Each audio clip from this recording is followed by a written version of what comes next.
মন্ত্রণ ব্যবসা বাণিজ্য আর অর্থনীতির খবরাখবর নিয়ে নিউজ 24 এর নিয়মিত আয়োজন বিজনেস আওয়ারে শনি থেকে বৃহস্পতিবার দুপুর 1টায় প্রচারিত হচ্ছে এই অনুষ্ঠান। আয়োজনে থাকছে দেশ বিদেশের ব্যবসা বাণিজ্যের সবশেষ খবর এবং খবরের বিশ্লেষণ। এছাড়াও আছে শেয়ার বাজার এবং মুদ্রা বাজারের আপডেট। পুরো সময় জুড়ে আপনাদের সাথে আছি আমি হোসাইন শাহাদাত। চট্টগ্রাম বন্দর সম্প্রসারিত না হলে দেশের অর্থনীতির নতুন পথ খোলা সম্ভব নয়। এ বন্দর উন্নয়নে বিদেশি ব্যবস্থাপনার বিকল্প নেই এমন মন্তব্য করেছেন প্রধান উপদেষ্টা ডক্টর মোহাম্মদ ইউনূস। বুধবার সকালে চট্টগ্রাম বন্দরে এক অনুষ্ঠানে এসব কথা বলেন তিনি। ভৌগোলিক গুরুত্ব থাকায় বিদেশিদের আকৃষ্ট করতে চট্টগ্রাম বন্দরকে ঢেলে সাজানোর পর জোর দেন অন্তর্বর্তী সরকার প্রধান। বন্দরের সার্বিক উন্নয়নে সবাইকে আন্তরিকভাবে কাজ করার আহ্বান জানান প্রফেসর ইউনূস। ব্যস্ত সময়সূচি নিয়ে আজ সকালেই বন্দরনগরীতে পৌঁছান প্রধান উপদেষ্টা। বিকাল 3টায় চট্টগ্রাম বিশ্ববিদ্যালয়ের সমাবর্তন সহ বেশ কটি অনুষ্ঠানে যোগ দেবেন তিনি। চট্টগ্রাম বন্দর হলো ভরসা, এটাকে বাদ দিয়ে বাংলাদেশের অর্থনীতি নতুন কোনো পাতায় নতুন কোনো অধ্যায়ে প্রবেশ করার কোনো সুযোগ নেই। এর পথ খুলে দিলে বাংলাদেশের অর্থনীতির পথ খোলে। যদি বন্দর ব্যবসাতে বাংলাদেশিদের কথা সবাই সব জায়গাতে স্মরণ করে, তারা জানে বন্দর কিভাবে ম্যানেজ করতে হয়। সেই গোপন রহস্য আমরা উদ্ধার করে ফেলতে পারি। দর্শক, আপনারা শুনছিলেন প্রধান উপদেষ্টার কথা। তিনি চট্টগ্রামের সন্তান। চট্টগ্রাম বন্দরে তিনি আজকে সফর করেছেন এবং চট্টগ্রাম সফরের অংশ হিসেবে তিনি চট্টগ্রাম বন্দর পরিদর্শন করেছেন এবং সেখানে তিনি বন্দর কর্তৃপক্ষের সাথে কথা বলেছেন, বন্দর ঘুরে দেখেছেন এবং বন্দরের যে সুযোগ সুবিধা যেটিকে বলা হচ্ছে চট্টগ্রাম সহ বাংলাদেশের অর্থনীতির একটি প্রাণকেন্দ্র চট্টগ্রাম বন্দর, যেখান দিয়ে বাংলাদেশের আমদানি রপ্তানি 80% বেশি হয়ে থাকে, সেই বন্দরের উন্নয়নে তিনি নানান নির্দেশনা দিয়েছেন। এই বিষয়গুলো নিয়ে আমরা আরও বিস্তারিত জানতে চাই। চট্টগ্রাম বিশ্ববিদ্যালয় ক্যাম্পাসে আছেন সহকর্মী মারুফা রহমান। মারুফা, আপনি বন্দর পরিদর্শনে আর কি বলেছেন প্রধান উপদেষ্টা এবং সমাবর্তন অনুষ্ঠানে তিনি কবে যোগ দেবেন এবং সেখানকার প্রস্তুতি দুটোই জানতে চাই আপনার কাছ থেকে।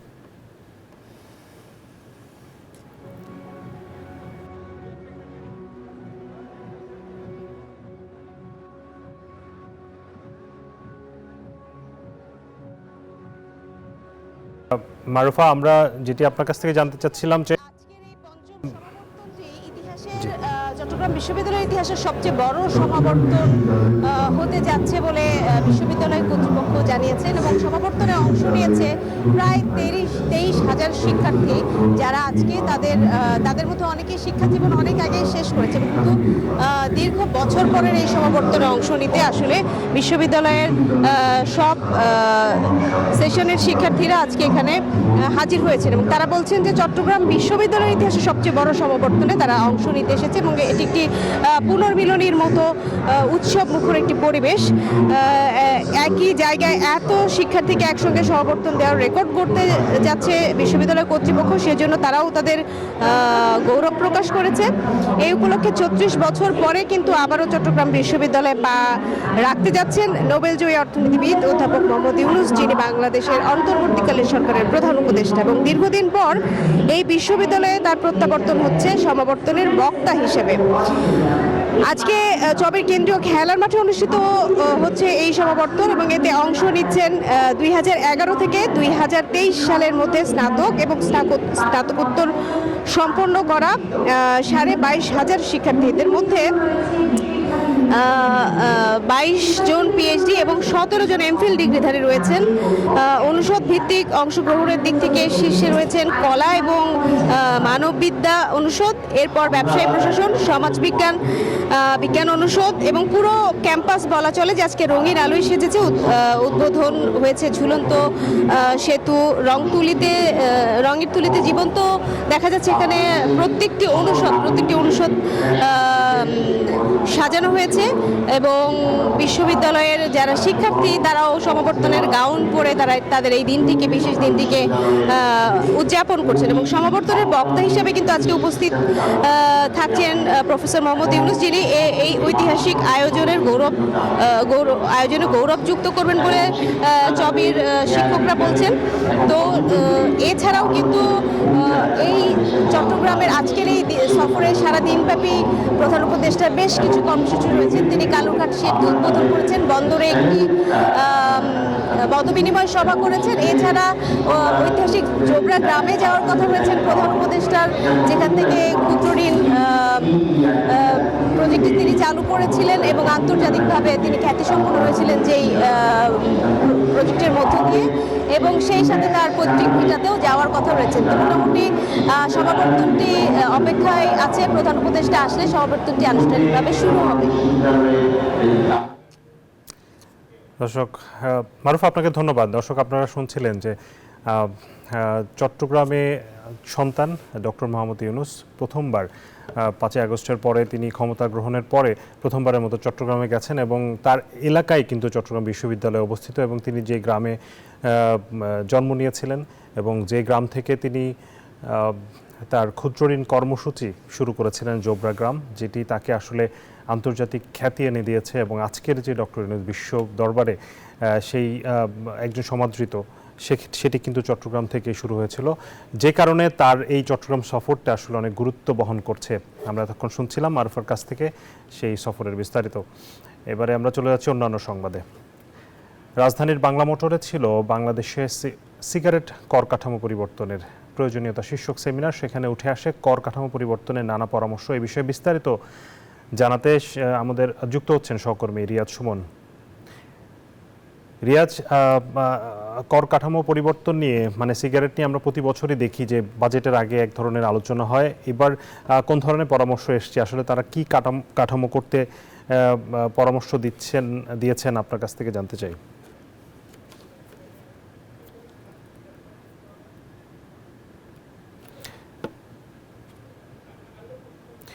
রিয়াজ, আপনার কাছ থেকে জানতে চাই যে কর কাঠামো নিয়ে কোন ধরনের পরামর্শ এসেছে অনুষ্ঠানে। ধন্যবাদ শাহাদাত। আমি আছি এই মুহূর্তে বাংলা মোটর বিশ্ব সাহিত্য কেন্দ্রে এবং সেখানে আপনি জানেন যে আজকে সকালে যেই সেমিনারটি হয়েছে সিগারেটের কর কাঠামো পরিবর্তনের বিষয়ে একটি নীতি সুপারিশমালা এখানে উপস্থাপন করা হয়েছে, যেটির আয়োজক ছিলেন উন্নয়ন সমন্বয়। আপনি জানেন যে তারা নানান ইস্যুতেই কাজ করে। এবার যে আসন্ন যে বাজেট 2 জুলাই কী হওয়া উচিত সেসব নানান বিষয়ে কিন্তু তারা আজকে এখানে তাদের নানান প্রস্তাবনা এবং পরামর্শ তুলে ধরেছেন এবং তারা বলেছেন যে তাদের এই পরামর্শগুলো যদি রাজস্ব বিভাগ গ্রহণ করে তাহলে দেশের রাজস্ব বাড়বে এবং কর কাঠামোর নানান একটা পরিবর্তন আসবে। আমরা আসলে এই বিষয়গুলো নিয়ে আরও বিস্তারিত জানতে চাই। এখানে যিনি এই প্রেজেন্টেশনটি করেছেন, অর্থাৎ এই যে কর কাঠামোটি কেমন হওয়া উচিত সেই বিষয়টি উপস্থাপন করেছেন, তার কাছ থেকে একটু জানবো। তিনি উন্নয়ন সমন্বয়ের গবেষণা পরিচালক জনাব আব্দুল্লাহ নাদভি, তার কাছ থেকে বিস্তারিত জানতে চাই যে আসলে আপনারা আজকে কোন বিষয়গুলো এখানে বলার চেষ্টা করেছেন। ধন্যবাদ। তো আমাদের আসলে সংক্ষেপে যদি আমরা বলি, সেটা হচ্ছে এই মুহূর্তে বর্তমানে বাজারে আপনি জানেন 4 স্তরের সিগারেট পাওয়া যায়, নিম্ন স্তর, মধ্যম স্তর, উচ্চ স্তর এবং অতি উচ্চ স্তর। তো সেখানে নিম্ন এবং মধ্যম সবচেয়ে সস্তা যে 2 স্তরের সিগারেট, ওইখানে ওই 2টো স্তরকে আমরা একীভূত করে একটা নতুন স্তর করব, এরকম প্রস্তাব আমাদের দিক থেকে আছে। যে 4টা স্তর থাকবে না, সিগারেটের স্তর থাকবে 3টা করার এবং ভবিষ্যতে আমরা আরও পর্যায়ক্রমে সেটাকে 2টিতে নামিয়ে আনার পক্ষে। কারণটা হচ্ছে অনেকগুলো স্তর থাকলে যেটা হয়, এক স্তরের সিগারেটের দাম বৃদ্ধি হলে তখন যে ইউজার বা সিগারেট ব্যবহারকারী থাকেন উনি নিম্নতর স্তরের সিগারেট ব্যবহার শুরু করেন। সেই জন্য আমরা এটা কমিয়ে আনতে চাই। তো নিম্ন আর মধ্যম স্তরের সিগারেটের দাম এখন এক একটির দাম 6 টাকা এবং 8 টাকা আছে। আমরা বলছি ওগুলোকে এক স্তরে নিয়ে আসতে হবে, নিয়ে এসে আগামী অর্থ বছরের জন্য দামটা 9 টাকায় নির্ধারণ করতে হবে এবং সেই 9 টাকা এক একটি সিগারেটে আপনার 67% সম্পর্ক শুল্ক এখন যেরকম আছে সেরকমই থাকবে, 67%ই থাকবে। শুল্ক না বাড়িয়ে শুধু দাম বাড়ানোর মাধ্যমেই আগামী অর্থ বছরে, চলতি অর্থ বছরে আমরা অনুমান করছি 50,000 কোটি টাকার মতো রাজস্ব আসবে সিগারেট থেকে। আগামী অর্থ বছরে সেটা প্রায় 70,000 কোটি টাকা করা সম্ভব। ফলে যেটা আমরা বলতে পারি, আগের অর্থ বছরের চেয়ে, চলতি অর্থ বছরের চেয়ে আগামী অর্থ বছরে 40% পর্যন্ত রাজস্ব বাড়বে। এটাকে আমরা একটা উইন বলতে পারি এই অর্থে যে সিগারেটের দাম বৃদ্ধির কারণে একদিকে আমার 24 লক্ষ লোক সিগারেট ব্যবহার ব্যবহার ছেড়ে দিবেন, যারা এখন সিগারেট ব্যবহার করছেন 17 লক্ষ কিশোর তরুণ নতুন করে সিগারেট খাওয়া শুরু করা থেকে বিরত থাকবেন। আবার অন্যদিকে রাজস্ব বোর্ড রাজস্বও পাচ্ছে আগের বছর হচ্ছে 40% বেশি। আমাদের দিক থেকে সংক্ষেপে এটাই রেকমেন্ডেশন হিসেবে ছিল। তো এখন পর্যন্ত এনবিআরের দিক থেকে ইতিবাচক সাড়া পাওয়া যাচ্ছে সকল মহল থেকে। তো আমরা আশাবাদী আগামী মাসের 2 তারিখে যে বাজেট হবে সেখানে এই প্রস্তাবটা পুরোপুরি না হলেও বহুলাংশে প্রতিফলিত হবে, এই আশায় আমরা রাখছি। ধন্যবাদ আপনাকে। তিনি যেমনটা বলেছিলেন, আসলে একই সাথে আমরা এখানে যারা আজকে অন্যান্য অতিথি ছিলেন তারাও কিন্তু নানান ধরনের পরামর্শ দিয়েছেন। তারা আসলে পারিবারিকভাবে তাদের সন্তানদেরকে সচেতন করা, পাশাপাশি সামাজিকভাবে রাষ্ট্রীয়ভাবে নানান আইন কাঠামোর মধ্যে নিয়ে আসা এবং সর্বোপরি দেশের রাজস্ব বাড়ানোর জন্য এই খাতটিকে কিভাবে আরও গঠনমূলকভাবে রাজস্ব কাঠামো তৈরি করা যায় সেই ধরনের প্রস্তাবও কিন্তু আজকের এই সেমিনারে উঠে এসেছে। তো শাহাদাত, এই ছিল আমার কাছে আজকের উন্নয়ন সমন্বয়ের সেমিনার থেকে সবশেষ তথ্য। রিয়াজ, আপনাকে ধন্যবাদ। দর্শক, সিগারেটের কর কাঠামো পরিবর্তন নিয়ে সেমিনার হয়েছে উন্নয়ন সমন্বয়ের, সেখান থেকে বিস্তারিত জানাচ্ছিলেন সহকর্মী রিয়াজ সুমন। চলে যাচ্ছে অন্যান্য সংবাদে। আগামী জুন মাসেই $4.7 বিলিয়ন ঋণ প্যাকেজের আওতায় $1.3 বিলিয়ন ছাড় করতে যাচ্ছে আইএমএফ। এটি ঋণের চতুর্থ এবং পঞ্চম কিস্তি বলে জানিয়েছে বাংলাদেশ ব্যাংক। এ বিষয়ে আজ আনুষ্ঠানিক ঘোষণা আসতে পারে। 2023 সালে $4.7 বিলিয়ন ঋণ অনুমোদন করে আইএমএফ। 2026 সাল পর্যন্ত 7 কিস্তিতে এই ঋণ দেওয়ার কথা। যথাসময়ে প্রথম 3 কিস্তির $231 কোটি পায় বাংলাদেশ। সবশেষ কিস্তি আসে গত বছরের জুনে। চতুর্থ কিস্তি পাওয়ার কথা ছিল গত ডিসেম্বরে, কিন্তু নানা শর্তে সেই ঋণ আটকে যায়। এখন জানা গেছে আগামী জুনে চতুর্থ এবং পঞ্চম কিস্তি একসঙ্গে পাওয়া যাবে।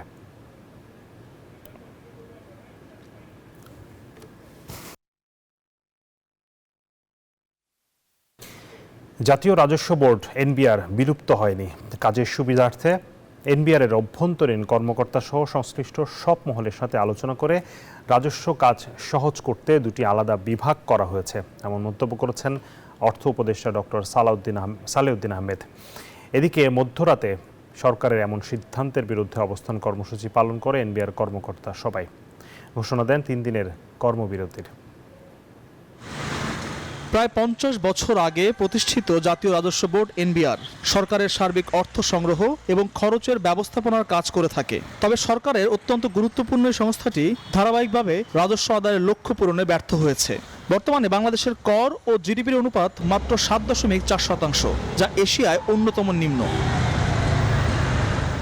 জুলাই আগস্টের রাজনৈতিক পট পরিবর্তনের পর ধসে পড়া অর্থনীতি সচল করতে বিভিন্ন সংস্কার হাতে নেয় অন্তর্বর্তীকালীন সরকার। ব্যবসায়ী, অর্থনীতিবিদদের তীব্র সমালোচনায় থাকা এনবিআরকেও ঢেলে সাজানোর উদ্যোগ নেওয়া হয়। অবশেষে সোমবার মধ্যরাতে অধ্যাদেশ জারির মধ্য দিয়ে রাজস্ব নীতি ও রাজস্ব ব্যবস্থাপনা নামে 2টো বিভাগের ঘোষণা দেয় সরকার।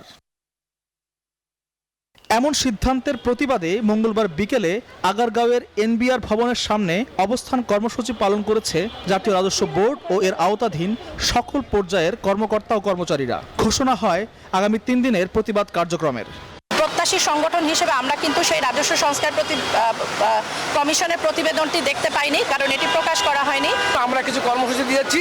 এই কর্মসূচির আওতায় আগামী 14 মে, 15 মে এবং 17 মে এই 3 দিন আমাদের সকল স্তরের কর্মকর্তা কর্মচারী কলম বিরতি পালন করবে। তবে সকালে সচিবালয়ে ক্রয় সংক্রান্ত কমিটির বৈঠক শেষে অর্থ উপদেষ্টা জানান, নতুন অধ্যাদেশ নিয়ে বিচলিত হওয়ার প্রয়োজন নেই। এনবিআরের আপনার চিন্তা করার, দুশ্চিন্তা করার কোনো কারণ নেই। এনবিআরটা যেভাবে আছে, কত টার্মস অফ রেফারেন্স চলবে, এটা ইন্টারন্যাশনাল প্র্যাকটিস, পলিসি ডিভিশন আর ইমপ্লিমেন্টেশন ডিভিশন এক থাকে না।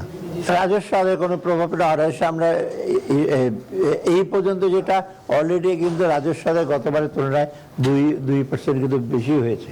খুব হতাশাব্যঞ্জক না, আমি আরো এক্সপেক্ট করছি অ্যাটলিস্ট গতবারের চেয়ে কম তো হবে না। নতুন অধ্যাদেশ অনুযায়ী অভ্যন্তরীণ সম্পদ বিভাগ বিলুপ্ত হয়ে যুক্ত হবে রাজস্ব নীতি বিভাগের সাথে। আল মোহাইমিনুল খান, নিউজ 24, ঢাকা।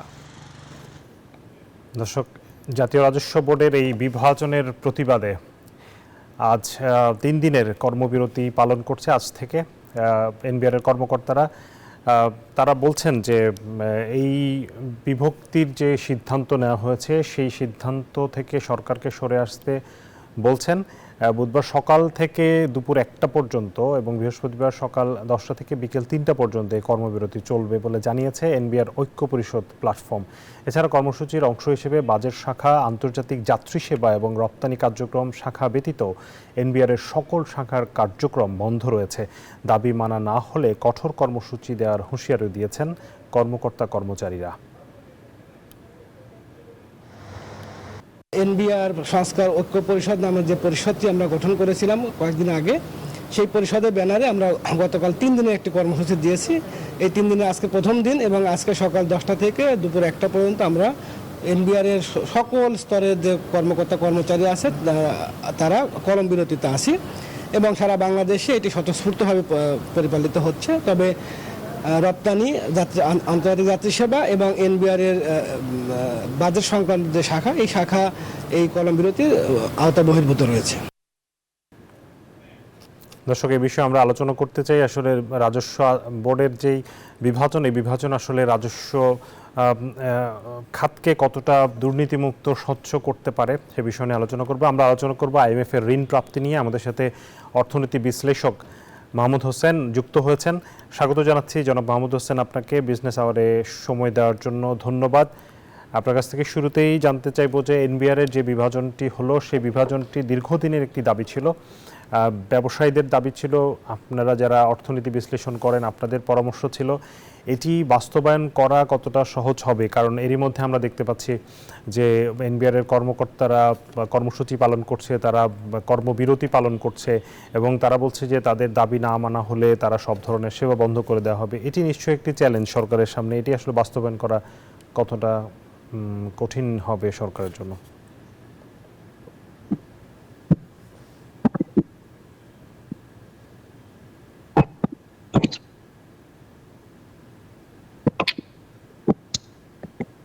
জনাব মাহমুদ হোসেন, আপনি কি আমাকে শুনতে পাচ্ছেন?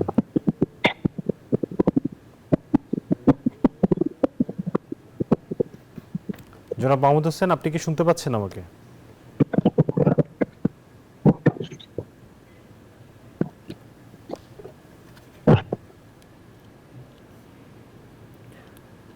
দর্শক, আমরা জনাব মাহমুদ হোসেনকে আসলে সংযোগটি আমরা এখন এই মুহূর্তে হারিয়ে ফেলেছি। আমরা আবারও তার সাথে যোগাযোগের চেষ্টা করব। এই মুহূর্তে আমরা চলে যাচ্ছি এনবিআরে। সেখানে রয়েছেন সহকর্মী, আমাদের সহকর্মী রোজা রয়েছেন। তার কাছ থেকে জানতে চাইব কর্মবিরতি সব শেষ।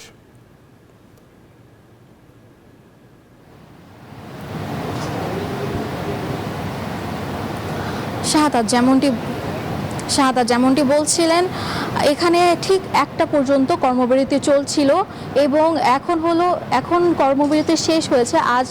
আজ সকাল 10টা থেকে 1টা পর্যন্ত কর্মবিরতি ছিল এবং রাজস্ব বোর্ড নিয়ে এবং রাজস্ব বোর্ড আলাদা হওয়ার বিষয় নিয়ে আমরা এখানেও কয়েকজন কর্মকর্তার সাথে কথা বলেছি। তার মধ্যে সাধন কুমার কুণ্ডু, ওনার সাথে আমরা কথা বলেছি। উনি কর কমিশনার এবং উনি জানিয়েছেন যে এই কর্মসূচি আরও 2 দিন চলবে এবং আগামী 2 দিন 1টা থেকে 3টা পর্যন্ত এই কর্মসূচি পালন করা হবে। তবে তাদের দাবি যদি সরকার না মেনে নেয় তবে এই কর্মসূচি আরও বাড়তে পারে, সেটি তারা শেষ দিন রাতে আবার জানিয়ে দিবেন। কিন্তু তারা আশা করছেন যে সরকার তাদের দাবি মেনে নিবে। এবং গতকাল আরেকটি কথা আমরা জেনেছি যে অর্থমন্ত্রী বলেছিলেন যে আসলে জাতীয় রাজস্ব বোর্ড এনবিআর 2 ভাগে বিভক্ত হয়নি, মূলত কাজের সুবিধার্থে এনবিআরের অভ্যন্তরীণ কর্মকর্তা সংশ্লিষ্ট সহ মহলের সকল কর্মকর্তা কর্মচারীদের 2টি ভাগে ভাগ করা হয়েছে যাতে কাজ সুষ্ঠুভাবে হয়। যেমনটি জানেন, রাজস্ব বোর্ডে আসলে অনেক দিন ধরেই আমরা জানছি যে আসলে রাজস্ব আদায়ের ক্ষেত্রে বাংলাদেশের রাজস্ব কর অনেক পিছিয়ে আছে।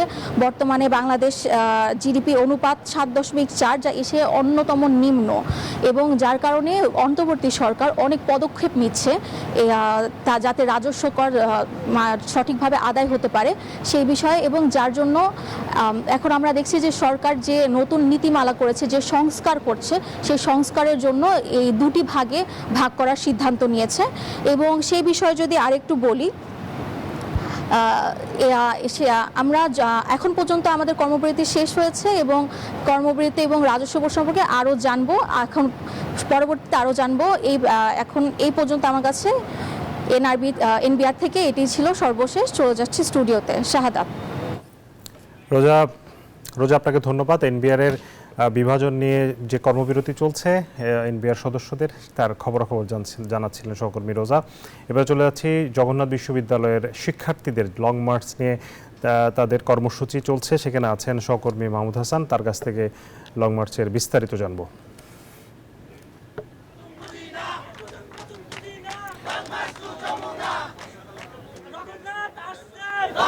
যেমনটা আসলে বলছিলেন যে এখন কিন্তু এই কাকরাইল মোড়ে অবস্থান করছে জগন্নাথ বিশ্ববিদ্যালয়ের শিক্ষার্থীরা। তারা কিন্তু আবাসন ভাতা বৃদ্ধির দাবি সহ 3 দফা দাবি নিয়ে কিন্তু এখানে অবস্থান করছেন এবং তাদের পূর্ব ঘোষিত লং মার্চ টু যমুনার উদ্দেশ্যে কিন্তু তারা আসলে এই কর্মসূচির অংশ হিসেবে তারা কিন্তু এখানে অবস্থান করছেন। এখানে আমরা কিন্তু পুলিশ বাহিনীর সদস্যদেরকে দেখছি যেন তারা আসলে যমুনার দিকে অগ্রসর না হতে পারে, তাই পুরো কাকরাইল মোড় থেকে আসলে প্রশাসনিক তৎপরতা কিন্তু লক্ষ্য করা যাচ্ছে। তাদের দাবিগুলোর মধ্যে আসলে মূল দাবি যে 3টি দাবি তারা জানিয়েছেন, দাবিগুলো হচ্ছে আবাসন ব্যবস্থা নিশ্চিত হওয়ার আগ পর্যন্ত জগন্নাথ বিশ্ববিদ্যালয়ের 70% শিক্ষার্থীর জন্য আবাসন বৃত্তি নিশ্চিত করতে হবে। এই অর্থ বছরেই সেটি আবার কার্যকর করতে হবে। জগন্নাথ বিশ্ববিদ্যালয়ের 2025-26 অর্থ বছরের জন্য পূর্ণাঙ্গ বাজেট অনুমোদন করতে হবে। এটা তাদের দ্বিতীয় দাবি হিসেবে তারা ঘোষণা করেছেন। আর তৃতীয় দাবি হিসেবে যেটা জানিয়েছেন যে জগন্নাথ বিশ্ববিদ্যালয়ের দ্বিতীয় ক্যাম্পাসের কাজ দ্বিতীয় একনেক মানে আগামী দ্বিতীয় একনেক সবাই অনুমোদন করতে হবে এবং অগ্রাধিকার প্রকল্পের আওতায় বাস্তবায়ন করতে হবে। আসলে তারা কিন্তু বিগত সময়ে বেশ কিছু দাবি নিয়ে কিন্তু বেশ কয়েকবার আন্দোলন করেছেন এবং তারা মানববন্ধন করে তাদের দাবি দেওয়ার কথা জানিয়েছেন। তো যেহেতু তাদের দাবি দেওয়া আসলে পূরণ করা হয়নি, তারা গত দিনে কিন্তু বিজিসির সাথে কিন্তু বৈঠক করেছেন এবং সেই বৈঠকে আসলে ইউজিসির সাথে আসলে বৈঠক করেছেন এবং ইউজিসি কর্মকর্তাদের সাথে বৈঠক শেষে তারা কিন্তু আসলে আশানুরূপ কোনো ফল পাননি, যার জন্যই কিন্তু আসলে তারা আজকে এই লং মার্চ টু যমুনা ঘোষণা করেছিলেন এবং সেইটার অংশ হিসেবে তারা কিন্তু এখন কাকরাইল মোড়ে অবস্থান করছেন। আমরা একটু এই সাইডে একটু পুলিশ প্রশাসনকে দেখাইতে চাই যে আসলে তারা কিন্তু তাদের অবস্থান নিয়ে আছেন এবং তারা কিন্তু যে কোনো পরিস্থিতি মোকাবেলার জন্য প্রস্তুত আছেন। এবং আমরা পিছনের দিকে কিছুটা আমরা রাস্তায় আসার সময় অবশ্য দেখলাম যে আসলে কিছু সাজোয়া যান কিন্তু প্রস্তুত রাখা হয়েছে যে কোনো পরিস্থিতি মোকাবেলার জন্য। তো যে শিক্ষার্থীরা তারা দাবিগুলো জানাচ্ছেন আসলে সেটা হচ্ছে যে আবাসন ভাতা আসলে প্রতিনিয়তই তাদের বিভিন্ন রকম দাবি থাকে, সে দাবির প্রেক্ষিতে তারা কিন্তু মানববন্ধন, তারপরে অবস্থান কর্মসূচি, বিভিন্ন রকম বৈঠক বরাবরের মতো করেছেন, কিন্তু আসলে আশানুরূপ ফল তারা পাননি এবং যার প্রেক্ষিতে কিন্তু এখন তারা অবস্থান করছেন এই কাকরাইল মোড়ে। আমরা একটু কথা বলবো, আসলে এদিকে তারা কথা বলছেন, তো আসলে আমরা একটু কথা বলতে চাই যে আসলে তাদের দাবি দেওয়া কি এবং তারা কি জানাতে চান সে বিষয়টা একটু জানতে চাই। আমাদের দাবি হচ্ছে মোট 3টা। আমাদের প্রতি যে বৈষম্য করা হয়েছে, আমাদের এই যে অক্টোবরের 20 তারিখ আমাদের 20 বছর পূর্তি হবে জগন্নাথ বিশ্ববিদ্যালয়ের। 20 বছরে আমরা একটা ছাত্র হল পাইনি। এই ছাত্র হল এবং আমাদের যে আবাসনের মূল সমস্যা, এই আবাসনের মূল সমস্যা নিয়ে আমাদেরকে এই মন্ত্রণালয় থেকে ওই মন্ত্রণালয়, এই সমস্যা থেকে ওই সমস্যায়, এই মন্ত্রণালয় পারবে না ওই মন্ত্রণালয়ে যাও, ইউজিসি পারবে না মন্ত্রণালয়ে যাও, প্রধান বাসভবনে যাও। আমরা কোথায় যাব? আমরা তো আমাদের দাবি নিয়ে আসছি, আমরা কি বাঁচবো না? জগন্নাথের পোলাপাইন সকালে খেতে পারে না, দুপুরে খেতে পারে না, আজকে খেলা আসে না, কালকে খেলা আসে না। আমরা কি করব? একটা বিশ্ববিদ্যালয় 20 বছর প্রতিষ্ঠিত হওয়ার পর কোন বিশ্ববিদ্যালয় দেখেন আপনার হল নাই, একটা আবাসন ব্যবস্থা নাই। আমাদের কি আবাসন ব্যবস্থা দিবে না? আমরা 3টে দাবি নিয়ে আসছি। এক হচ্ছে আমাদের আবাসন ব্যবস্থা দিতে হবে। দ্বিতীয় আমাদের হচ্ছে মূলত 3টে দাবি। এক হচ্ছে আমাদের আবাসন ব্যবস্থা দিতে হবে। দ্বিতীয় হচ্ছে আমাদের যে বাজেট দেওয়া হয়েছে বিশ্ববিদ্যালয় থেকে ওই বাজেট আমাদের বাস্তবায়ন করতে হবে। তৃতীয় হচ্ছে আমাদের দক্ষ নির্বাচন দিতে হবে। হামলা করে আন্দোলন বন্ধ করে আমরা জুলাইয়ের যোদ্ধা, আমরা কিন্তু গুলি দেখলে সরে যাওয়ার লোক না, আমরা দাঁড়াই থাকবো। আমাদের যে দাবিটি ছিল,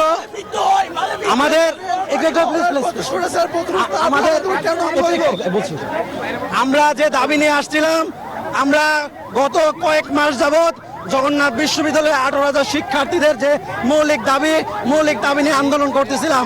আমরা শিক্ষা মন্ত্রণালয়, ইউজিসি এবং সরকারের ঊর্ধ্বতন কর্তৃপক্ষ যারা আছে সবার সঙ্গে জগন্নাথ বিশ্ববিদ্যালয়ের মৌলিক দাবি নিয়ে আমরা আন্দোলন করতেছিলাম। দর্শক, আমরা ছিলাম জগন্নাথ বিশ্ববিদ্যালয়ের শিক্ষার্থীদের লং মার্চ কর্মসূচির খবরাখবর জানাচ্ছিলেন সহকর্মী মাহমুদ হাসান।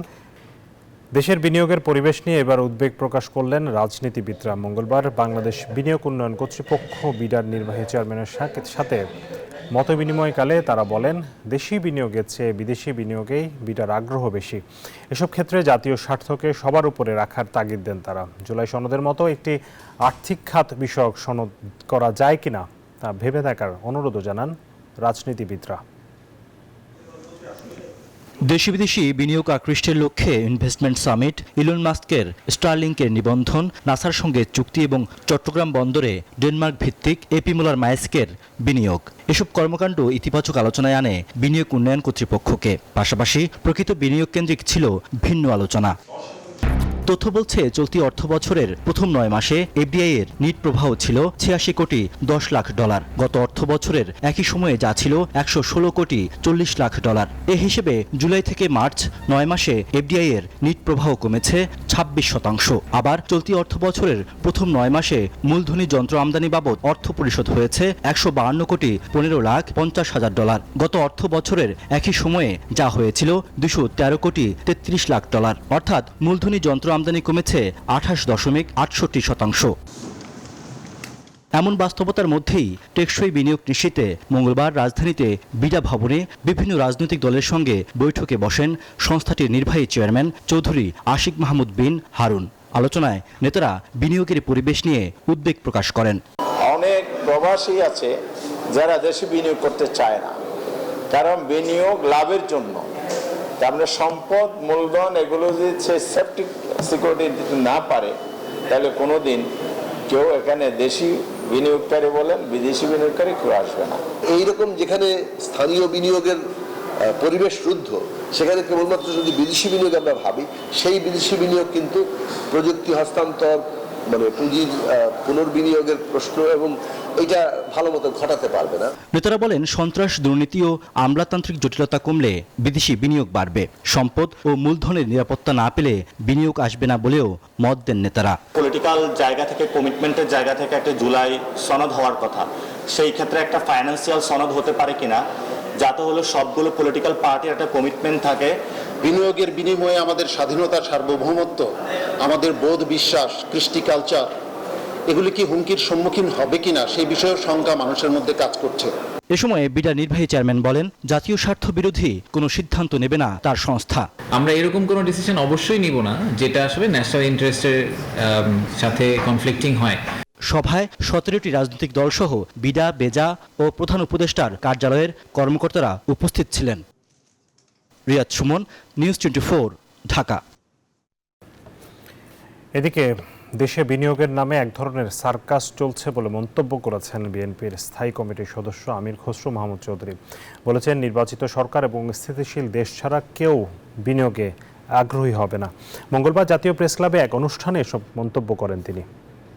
10 মাসে বাংলাদেশে বিনিয়োগ ক্রমান্বয়ে কমছে, আর এখানে আমাদেরকে বিনিয়োগের কি বলে একটা সার্কাস দেখানো হচ্ছে। যতদিন বাংলাদেশের নির্বাচিত সরকার না আসবে, কোনো বিনিয়োগ, বাংলাদেশের কোনো বিনিয়োগকারী সেই রিস্ক এখানে নেবে না। এটা ওয়ার্ল্ড ওয়াইড বিনিয়োগের চিত্র হচ্ছে এটা। তারা দেখতে চাইবে বাংলাদেশে একটা স্থিতিশীল সরকার আছে কিনা, নির্বাচিত স্থিতিশীল সরকার আছে কিনা। বিনিয়োগ কোনো শর্ট টার্ম ব্যাপার না, এটা লং টার্ম ব্যাপার। এবারে শেয়ার বাজারের খবর। শেয়ার বাজারের লেনদেনের পরিস্থিতি জেনে নেব ঢাকা স্টক এক্সচেঞ্জের ওয়েবসাইট থেকে। গতকালের মতো নেতিবাচক ধারা বজায় রেখেছে ঢাকার পুঁজিবাজার। ডিএসইএক্স ইন্ডেক্স 27 পয়েন্ট কমেছে, অবস্থান করছে 4847-এ। ডিএসই সরিয়া ইন্ডেক্স কমেছে 7 পয়েন্টের মতো, অবস্থান করছে 1056 পয়েন্ট। ডিএস 30-র অবস্থান 1794, কমেছে 4.5 পয়েন্টের বেশি।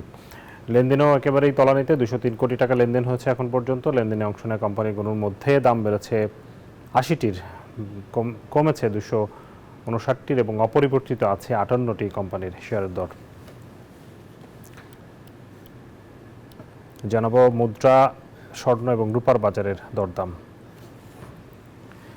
শুরুতে যদি দেখি মুদ্রার বিনিময় মূল্য, আজকের মার্কিন ডলারের বাজার কেনাবেচা হচ্ছে 121 টাকায় কেনা হচ্ছে, বিক্রি হচ্ছে 122 টাকায়। ইউরো 130 টাকায় কিনে 136 টাকায় বিক্রি করা হচ্ছে।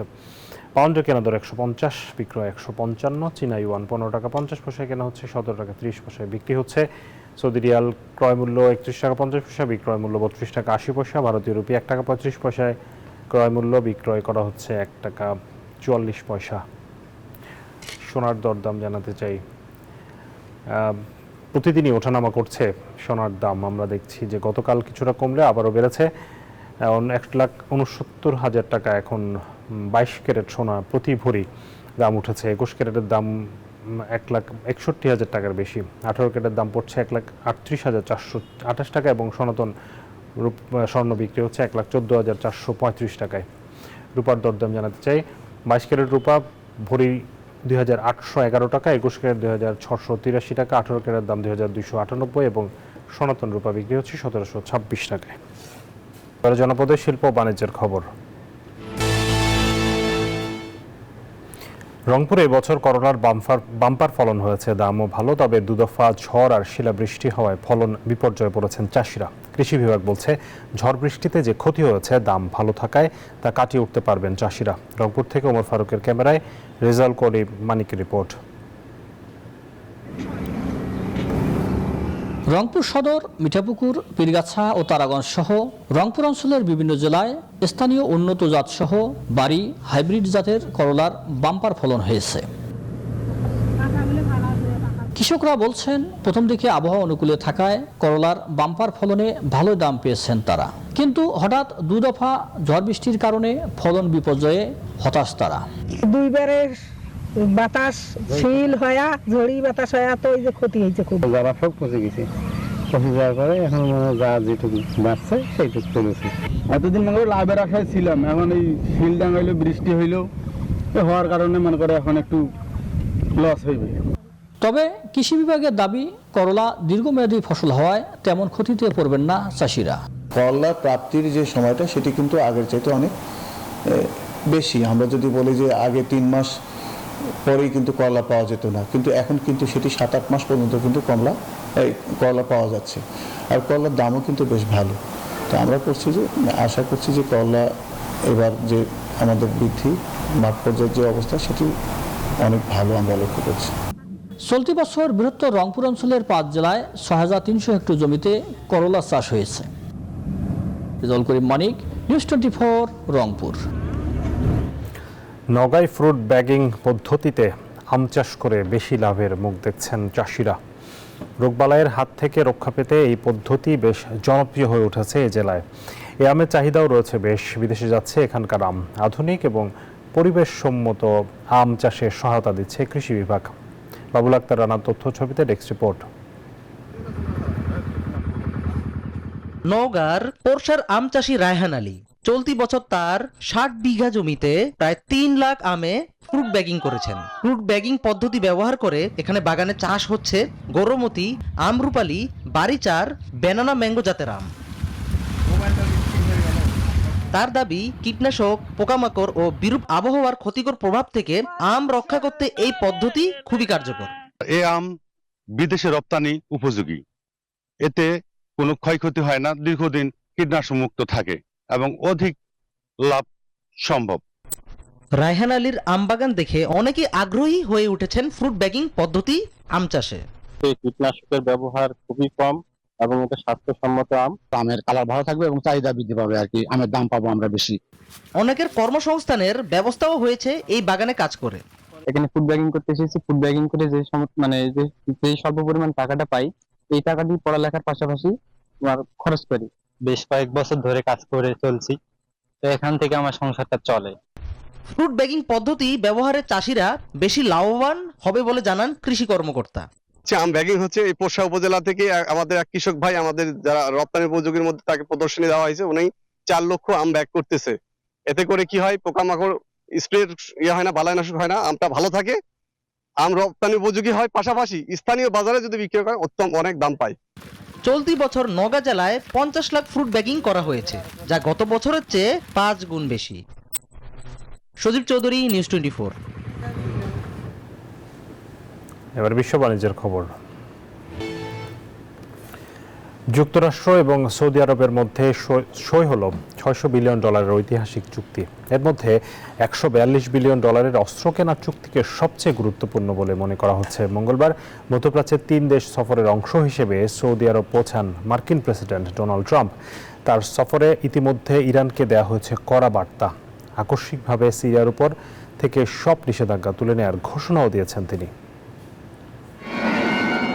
মধ্যপ্রাচ্যে শুরু হলো নতুন এক অধ্যায়। মঙ্গলবার রিয়াদে মার্কিন প্রেসিডেন্ট ডোনাল্ড ট্রাম্প এবং সৌদি যুবরাজ মোহাম্মদ বিন সালমানের উপস্থিতিতে স্বাক্ষরিত হলো $60,000 কোটি ঐতিহাসিক চুক্তি। এর আওতায় সৌদি আরব একাই কিনবে $142 বিলিয়ন মার্কিন অস্ত্র, যা প্রতিরক্ষা খাতে এককভাবে দেখা হচ্ছে সবচেয়ে বড় বিনিয়োগ হিসেবে। একই দিনে রিয়াদের বিনিয়োগ সম্মেলনে প্রেসিডেন্ট ট্রাম্প ইরানকে মধ্যপ্রাচ্যের সবচেয়ে ধ্বংসাত্মক শক্তি বলে উল্লেখ করেন। তিনি সতর্ক করে বলেন, তেহরানকে কখনোই পারমাণবিক অস্ত্র হাতে পেতে দেওয়া হবে না। তারা যদি এই অঞ্চলে অস্থিতিশীলতা অব্যাহত রাখে, তাহলে তাদের উপর চরম চাপ সৃষ্টি করা হবে। তবে ট্রাম্পের এই সফরের সবচেয়ে বড় চমক ছিল সিরিয়া ইস্যুতে। সৌদি যুবরাজ সালমান এবং তুর্কি প্রেসিডেন্ট রিসেপ তাইপ এরদোয়ানের অনুরোধে যুদ্ধবিধ্বস্ত সিরিয়ার উপর থেকে নিষেধাজ্ঞা তুলে নেয়ার অবাক করা ঘোষণা দেন প্রেসিডেন্ট ট্রাম্প। আমার মধ্যপ্রাচ্যের প্রতি গভীর শ্রদ্ধা রয়েছে। আমি সিরিয়ার ওপর থেকে নিষেধাজ্ঞা তুলে দেওয়ার নির্দেশ দেব, যাতে তারা নিজেরা উন্নতি করতে পারে, এগিয়ে যেতে পারে। এই নিষেধাজ্ঞাগুলো ছিল খুবই কঠোর। এখন সিরিয়ার জনগণের এগিয়ে যাওয়ার সময়। এই ঘোষণায় দামেস্কের রাস্তায় আনন্দ মিছিল করেছে স্থানীয় বাসিন্দারা। এই পদক্ষেপকে স্বাগত জানিয়েছে জাতিসংঘ। সব মিলিয়ে এই সফর ও চুক্তিগুলো মধ্যপ্রাচ্যের সামগ্রিক ভূরাজনৈতিক পরিস্থিতিকে এক সুদূরপ্রসারী প্রভাব ফেলবে, এমনটাই মনে করছেন বিশেষজ্ঞরা। নিবির আমিন, নিউজ 24। এদিকে চীন থেকে আসা কম মূল্যের ছোট পার্সেলগুলোর উপর মিনিমিস শুল্ক কমিয়ে 30% পর্যন্ত নামিয়ে আনার ঘোষণা দিয়েছে যুক্তরাষ্ট্র। মঙ্গলবার এ তথ্য দিয়েছে রয়টার্স। হোয়াইট হাউসের এক নির্বাহী আদেশে সিদ্ধান্তের কথা জানানো হয়েছে। এই পদক্ষেপ বিশ্বের 2 বৃহত্তর অর্থনীতির মধ্যে বাণিজ্য উত্তেজনা কমাতে সাহায্য করবে বলে মনে করছেন বিশেষজ্ঞরা। এর ফলে শিন এবং টেমুর মতো চীনের বড় ই-কমার্স সংস্থা বিশেষভাবে উপকৃত হবে। 2 দেশের মধ্যে শুল্ক সংক্রান্ত বৃহত্তর আলোচনার অংশ হিসেবে এই সিদ্ধান্ত এসেছে।